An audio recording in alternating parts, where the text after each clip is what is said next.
বিসমিল্লাহির রহমানির রহিম। আসসালামু আলাইকুম রহমতুল্লাহি ওয়া বারাকাতুহু। মুসনাদ আহমদে আছে যে রাসূল সাল্লাল্লাহু আলাইহি সাল্লাম বলেছেন, মানুষের অন্তর 4 প্রকার। মা বোন, আমাদের অন্তর কয় প্রকার? রাসূল সাল্লাল্লাহু আলাইহি সাল্লাম বলেছেন যে আমাদের মানুষের অন্তর 4 প্রকার। তা কি কি? 1 নম্বর, পরিষ্কার অন্তর যা উজ্জ্বল প্রদীপের মতো ঝলমল করে। 1 নম্বর অন্তর হলো পরিষ্কার অন্তর যা উজ্জ্বল প্রদীপের মতো ঝলমল করে। এটি হলো মুমিন, যার ওই মুমিনদের অন্তর পূর্ণভাবে উজ্জ্বল। এখন প্রশ্ন, মুমিন কারা? মুমিন হলো বিনয়ের সাথে আল্লাহর ইবাদত করা, তওবাকারী, আল্লাহর কাছে ক্ষমা চায়, আল্লাহর সাথে কাউকে শরীক করে না। আল্লাহ পাক বলেছেন, ইয়া আইয়ুহাল্লাযীনা আমানু, হে মুমিনগণ, মা বোনেরা। মুমিন কারা? আমরা কি মুমিন? আমরা মুমিন না? বলেন মা বোনেরা। শুনে রাখুন, মুমিন যারা এই 6টা পিরিয়ড যারা বিশ্বাস করে। 1 নম্বর, না দেখে আল্লাহকে বিশ্বাস করে, না দেখে আল্লাহর ফেরেশতাগণকে বিশ্বাস করে, আল্লাহ পাকের সমস্ত আসমানি কিতাবকে বিশ্বাস করে। 3 নম্বর হলো আল্লাহ পাকের সমস্ত আসমানি কিতাবকে বিশ্বাস করে। 4 নম্বর, না দেখে আল্লাহ পাকের প্রেরিত রাসূলগণের প্রতি বিশ্বাস করে। মা বোনেরা, আমরা কি নবীজিকে দেখেছি? দেখি নাই, সাহাবীরা দেখেছে। 5 নম্বর, যে ব্যক্তি আখিরাতকে বিশ্বাস করে, এই দুনিয়ার জীবনকালের পরে আরেকটা কাল আছে, পরকাল। আখিরাত হলো পরকাল। পরকাল শুরু হবে এই দুনিয়া থেকে মৃত্যু হওয়ার পর। কবরের বর্জকের কালের পরে কিয়ামত, ফুলসিরাত, হাসরের মাঠ অর্থাৎ কঠিন বিচারের দিন। তারপর হলো জান্নাত, জাহান্নাম। না দেখে বিশ্বাস করা। 6 নম্বর, তাকদীর বা ভাগ্যকে ভালো মন্দ বিশ্বাস করে, না দেখি। এই 6টা পিরিয়ডে যে ব্যক্তি মনে প্রাণে বিশ্বাস করে, মুখে স্বীকারোক্তি দেয় এবং কাজেও বাস্তবায়ন করে, তাকেই বলা হয় মুমিন। যে ব্যক্তি শুধু মুখে বলে, কাজে কোনো ফিকির নাই, তাকে কি মুমিন বলা যাবে? নামাজ পড়তে হয় জানে, এতটুকুই।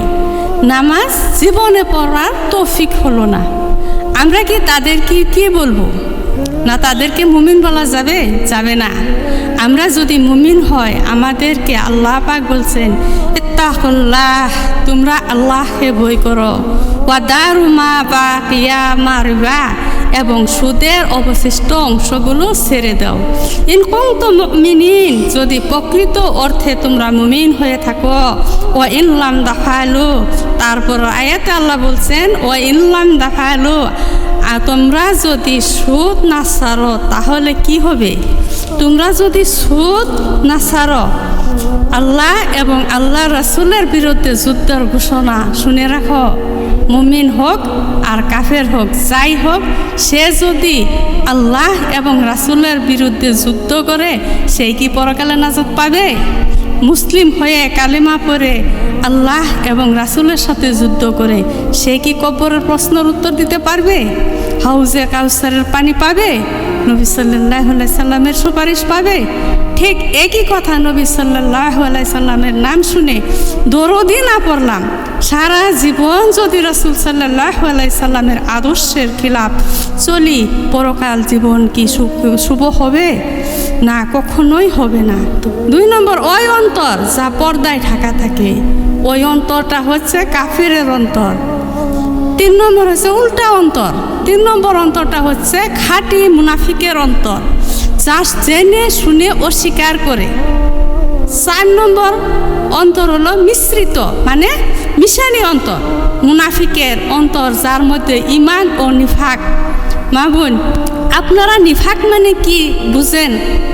আমার মা বোনেরা যারা বুঝেন না, তাদেরকে বলছি, নিফাকের প্রকৃত অর্থ হচ্ছে ভালো গুণগুলি প্রকাশ ও মন্দ গোপন করা। নিফাক 2 প্রকার। প্রথম প্রকারের মুনাফিক তো চির জাহান্নামী, এবং দ্বিতীয় প্রকারের মুনাফিক জঘন্যতম পাপী। এক নম্বর উদাহরণ, ইমানদারের দৃষ্টান্ত সেই সবুজ উদ্ভিদের মতো যা নির্মল পরিষ্কার পানির দ্বারা বেড়ে ওঠে, এবং নিফাকের উপমা ওই ফুরা নেয় যার মধ্যে রক্ত ও পুষ বাড়তে থাকে। দেখুন, যে জিনিসের মূল বেড়ে যায় তার প্রভাব অন্যর উপরে পড়ে থাকে। আল্লাহ ইচ্ছা করলে তাদের কান ও চক্ষু ধ্বংস করে দিবেন। কাদের কথা বলছে এখানে? কাদের কথা বলা হচ্ছে? মুনাফিকদের কথা। তারা যখন সত্যকে জেনে ছেড়ে দেয়, তাহলে তাদের জেনে রাখা উচিত যে আল্লাহ তাআলা প্রত্যেক জিনিসের উপর পূর্ণ ক্ষমতাবান। আল্লাহ তাআলা ইচ্ছা করলে শাস্তি দিবেন অথবা ক্ষমা করবেন।